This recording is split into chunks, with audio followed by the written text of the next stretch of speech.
¿Y si lo que llamamos dioses nunca fueron divinos? Y sí, hace miles de años, nuestros ancestros no solo miraron al cielo en busca de consuelo, sino que lo vieron descender. Bienvenidos a VoiceOver, donde la historia susurra desde las ruinas y los mitos antiguos tal vez no sean solo mitos. Si te apasionan los misterios que desdibujan la línea entre lo sagrado y lo extraterrestre, suscríbete. Aquí es donde empieza el viaje. Imagina esto: en una noche sin luna en el desierto de Nazca en silencio. Luego, un zumbido, un destello en el cielo. Guay, en la tierra, líneas tan perfectas, tan inmensas, que solo desde el aire podrían comprenderse.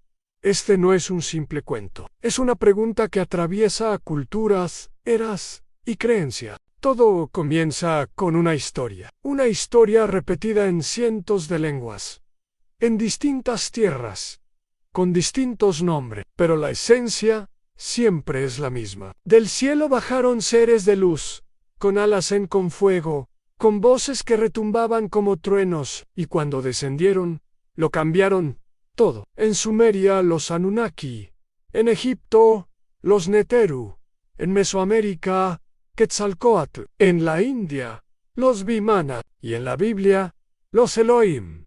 No son solo nombres. San Patrón, como si el mismo visitante hubiera sido interpretado una y otra vez por ojos diferentes.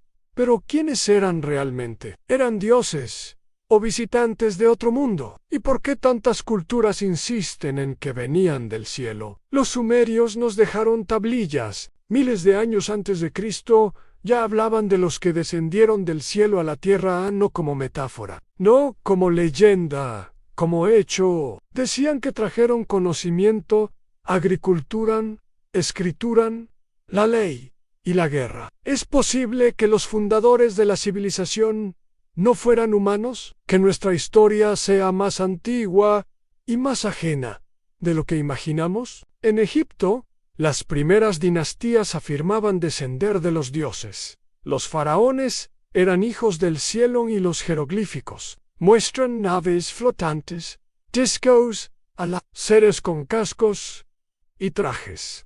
¿Coincidencias artísticas o recuerdos de algo que realmente sucedió? Los Dogon de África sabían de Sirio B, una estrella invisible al ojo humano, solo detectable con telescopios modernos. Pero ellos sabían que giraba en espiral, sabían que era densa, sabían cosas que no podían saber. ¿Y quién se las enseñó? Según ellos, seres que vinieron del agua, del cielo. A los gnomos. En India, los vimanas surcaban los cielos en los Vedas en naves, con forma circular armadas con rayos, con descripciones técnicas que, hoy, nos suenan extrañamente modernas. Incluso en la Biblia, los carros de fuego acompañaban a los profetas. Y Ezequiel describió una máquina que volaba y que hablaba. Religión o tecnología incomprendida, mito o memoria, porque hay algo profundamente humano en intentar explicar lo imposible con las palabras que tenemos. Y cuando lo divino y lo alienígena se parecen tanto, tal vez, solo tal vez, fueron lo mismo. Este es el inicio, el primer susurro, la primera chispa de una pregunta que nos quemará durante toda esta historia. Si los dioses vinieron del cielo, ¿qué cielo era ese? Y ¿volverán? Cruzamos el océano, atravesamos selvas, cordilleras y desiertos, y llegamos a otro continente donde los cielos también hablaban.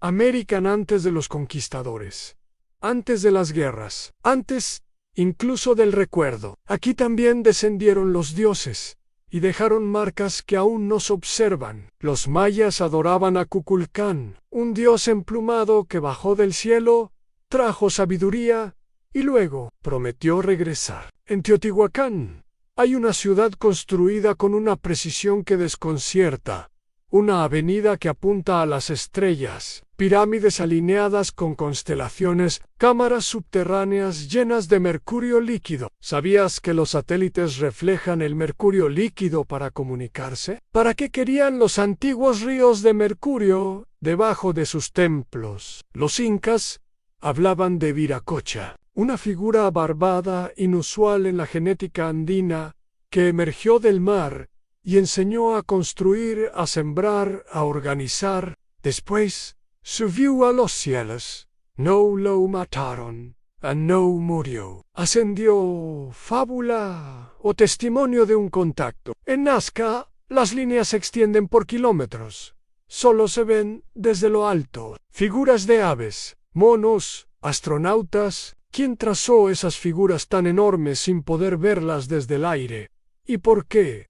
Fueron pistas de aterrizaje, mensajes hacia arriba, una forma desesperada de ser vistos por los que ya se habían ido. Los Hopi, en el norte, contaban que sus ancestros vivieron bajo tierra, guiados por seres del cielo durante tiempos de oscuridad, y que cuando salieron, los Kachinas bajaron en escaleras de luz. ¿Escaleras o haces de energía? Tecnología interpretada como milagro.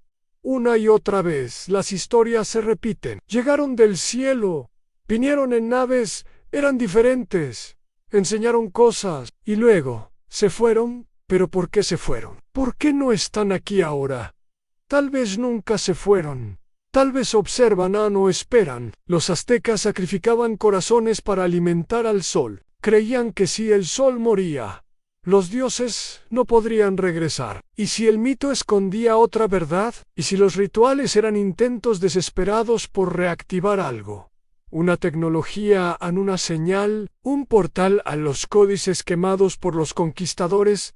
Hablaban de naves que rugían, de seres que brillaban como el oro, de sabiduría venida de las estrellas. Y aunque nos robaron los libros, no pudieron apagar la memoria, porque en las piedras, en los muros, en la sangre de los pueblos, la historia sigue.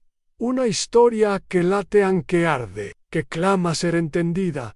¿Y si todo esto no es casualidad? ¿Y si América fue una pista clave, un laboratorio, una estación, en un altar, un punto en el mapa de una visita interplanetaria? Y si así fue, ¿qué estaban buscando? Los mitos nos dan palabras pero las piedras nos dan pruebas. Y esas pruebas a veces no encajan, no con la historia que nos contaron. Pensemos en las pirámides de Giza, más de 2 millones de bloques.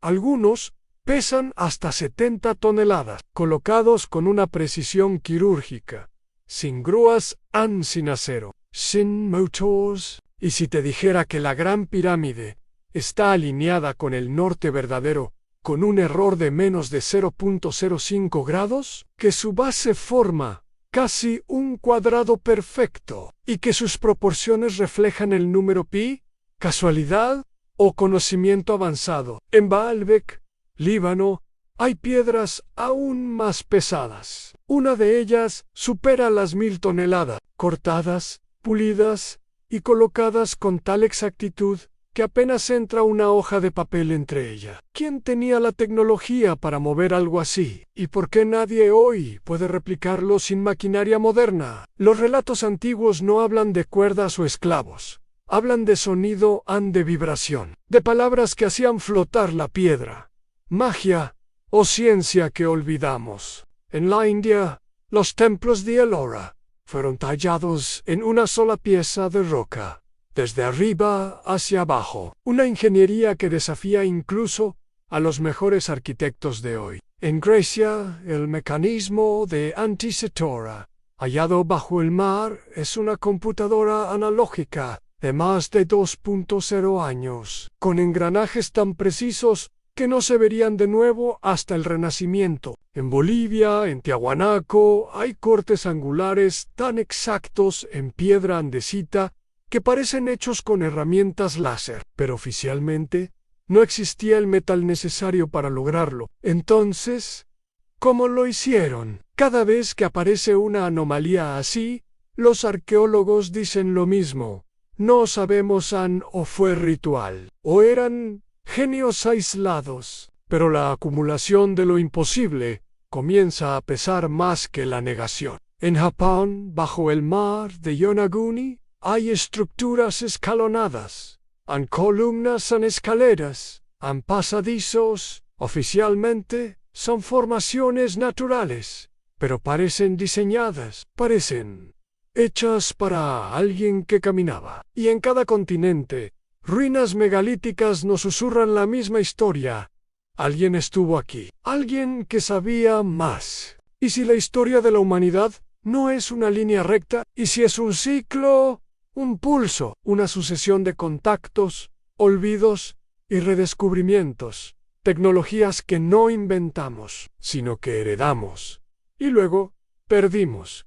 ¿Perdimos o nos fue arrebatado? Tal vez por accidente, tal vez por diseño. Los textos antiguos hablan de cataclismos, de diluvios, de civilizaciones destruidas por la ira de los dioses. Y si no fue ira, sino protocolo, un cierre de ciclo, una retirada planificada, lo que queda son pistas, han trazos, han cicatrices en la piedra. Pero si las unimos, si escuchamos lo que nos están diciendo, surge una nueva imagen. Una imagen inquietante y hermosa, aunque tal vez no fuimos los primeros y no estamos solos. Hay algo extraño en nuestros textos sagrados, algo que siempre ha estado ahí, pero que rara vez miramos con otros ojos. Los libros de las religiones más antiguas no solo hablan de moral, hablan de fuego que cae del cielo, yikajus voladores, de armas que brillan como 1000 soles, de destrucción masiva. Y si no supiéramos que eran textos antiguos, pensaríamos que describen guerras futuristas. En el Mahabharata, un texto sagrado hindú de más de 2.0 años, se describe una batalla entre dioses y hombres, con armas que vaporizaban ejércitos enteros, con explosiones que cegaban, con lluvia de fuego y vientos radioactivos. Una de las citas dice: era un proyectil único, cargado con todo el poder del universo, una columna incandescente de humo y llamas como 10.000 soles. ¿Poesía mística o testimonio? En Sumeria, los Anunnaki libraban guerras entre ellos, destruían ciudades desde el cielo, y las tablillas describen armas que hacían hervir los ríos y fundían las piedras. En la Biblia, Sodoma y Gomorra son arrasadas con fuego desde arriba, pero lo interesante es cómo se describe a humo elevándose como el de un horno, hombres convertidos en sal, ciudades reducidas a cenizas en segundos, castigo divino, un bombardeo aéreo. Y cuando Moisés recibe las tablas, hay truenos, luces, humo. La montaña tiembla, el pueblo no puede acercarse, no por respeto, sino porque no podían soportarlo. ¿Y qué hay del Arca de la Alianza? Un objeto que emitía energía, que mataba a quien lo tocaba, que necesitaba ser cubierto, transportado con cuidado, protegido con oro, un artefacto religioso, o una máquina, un transmisor, un contenedor de tecnología. Incluso el profeta Ezequiel describe un objeto que baja del cielo con ruedas dentro de ruedas, alas metálicas y relámpagos. Una estructura que se eleva y desciende, que se comunica. Durante siglos lo leímos como visión espiritual, pero hoy, suena diferente. En los Andes, los cronistas españoles recogieron historias de guerras entre dioses.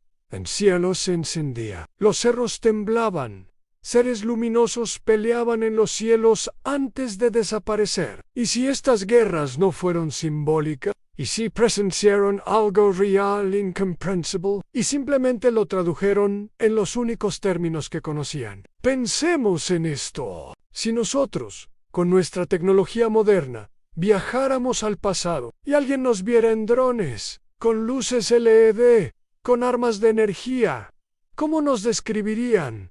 ¿Como ángeles o como demonios? ¿Como dioses? ¿Y si eso ya pasó? ¿Y si hace miles de años otros llegaron y pelearon? Tal vez no por nosotros, tal vez entre ellos. Y la humanidad, pequeña y temerosa, solo fue testigo de su guerra. Una guerra que dejó rastros en los cielos, en los mitos, en nuestros genes. Porque incluso la genética tiene historias que contar. Saltos evolutivos sin explicación clara, cambios abruptos, intervención o evolución, diseño o accidente. No lo sabemos aún, pero lo que sí sabemos es que nuestros ancestros vieron algo y lo escribieron, lo pintaron, lo esculpieron. No para que lo olvidáramos, sino para que algún día entendiéramos. A veces la verdad no grita, a veces susurra desde los muros, desde símbolos antiguos que repetimos sin entender. Porque el símbolo no es solo arte, es lenguaje, es memoria, es código. Miremos de cerca las serpientes enroscadas. En Egipto, en Mesopotamia, en América, en Grecia. ¿Simple representación animal? ¿O algo más profundo, más biológico? Dos serpientes entrelazadas, exactamente como una doble hélice de ADN. ¿Cómo podían saber eso? ¿Cómo podían tallarlo en templos miles de años antes del descubrimiento del ADN moderno? ¿Coincidencia o legado? Los dioses creadores, en muchas culturas, no solo descendieron, modificaron, moldearon, mejoraron en los textos sumerios. Los Anunnaki crean al ser humano mezclando su esencia con la del hombre primitivo, no por compasión, sino para trabajar, para construir, para servir un mito o la historia de una intervención genética. ¿Y qué hay de los cráneos alargados? En Paracas, Perú, en África, en Europa. Cráneos con volumen y forma que no se logran solo con vendajes, sin suturas normales, sin explicación anatómica clara. ¿Eran deformaciones o razas distintas? ¿Los hijos de los dioses o los dioses mismos? Las cuevas paleolíticas muestran manos, pero algunas tienen dedos extra, proporciones imposibles, e incluso trajes que no pertenecen a ese tiempo. Y los círculos de piedra, Stonehenge, Göbekli Tepe, Anavtaplayan, alineados con solsticio, con constelaciones, con puntos exactos del cielo que hoy apenas entendemos. No eran altares, eran relojes en calendarios, en mapas y quizás portales, porque muchas culturas hablan de puertas que se abren entre mundos. En Perú, la puerta de los dioses, en la India los yantras sagrados, en el Tíbet, las puertas celestes, metáfora o tecnología olvidada, puntos de entrada, de regreso. Incluso las culturas que jamás se cruzaron tienen los mismos símbolos. El ojo que todo lo ve, el árbol de la vida, el huevo cósmico, el disco alado, memoria compartida o contacto común. Imagina esto, aún un mensaje dejado hace milenios, no en palabras, sino en geometría, en vibración, en arquitectura. Porque tal vez los dioses sabían que la piedra sobrevive al tiempo, que el símbolo trasciende la lengua, y que algún día, cuando estuviéramos listos, comprenderíamos. Hoy, al ver un espiral tallado en una roca, no sabemos si era arte o una coordenada, un código, una advertencia. Tal vez están esperando que escuchemos con otros sentidos, con ojos nuevos, con mente abierta. Y si lo hacemos, las piedras hablarán, nos dirán cosas que aún no estamos seguros de querer saber. Porque descifrar sus símbolos no es solo mirar al pasado, es abrir una puerta y preguntarnos, ¿estamos listos para lo que hay del otro lado? ¿Todo lo que comienza, termina, o solo se transforma? Porque si alguna vez los dioses descendieron del cielo, si alguna vez caminaron entre nosotros, si sembraron ideas, estructuras, símbolos, ¿dónde están ahora? Muchas culturas no dicen que los dioses murieron. Dicen que se fueron que prometieron volver. Volveré. dijo Quetzalcóatl. Cuando las estrellas estén en su lugar, los Hopi hablan del quinto mundo, un nuevo ciclo que nacerá después de una gran purificación. Los textos védicos predicen el retorno de Vishnu en forma de Kalki, montado en un caballo blanco resplandeciente. Los cristianos esperan el regreso de Cristo, entre nubes, con poder y gloria. Los musulmanes, el regreso de Isa. Los budistas, al Maitreya. Los judíos, al Mesías. Y si todos esperan lo mismo, con diferentes nombres, y si la historia no es una línea sino un círculo, hoy, más que nunca, miramos al cielo otra vez buscando respuestas, temiendo amenazas, esperando señales. Y el cielo responde, con luces que no se explican, con objetos que desafían la física, con silencios oficiales y rumores imposibles de callar. Las agencias espaciales ya no niegan, calan y dejan entrever que saben que aún no nos dicen, que preparan. Tal vez el contacto no está por venir, tal vez ya pasó y se repite en ciclos, como las estaciones, como los eclipses, como la memoria, porque hay quienes sueñan con estrellas que nunca han visto, niños que dibujan planetas que no conocen, historias de vidas pasadas, en otros mundos, alucinación, herencia o recuerdo de lo que vendrá. Tal vez el alma recuerda lo que el cuerpo olvida. Tal vez lo sagrado y lo alienígena son dos palabras para lo mismo. El misterio que no se deja atrapar. La presencia que no se puede negar. Y si así fuera, ¿qué significa ser humano? Una creación, una mezcla, una semilla cósmica en un planeta fértil. Tal vez no somos el centro. Tal vez somos un punto más en una red infinita de vida. Un experimento, una historia, una chispa. Pero incluso así, somos conscientes, curiosos, buscadores.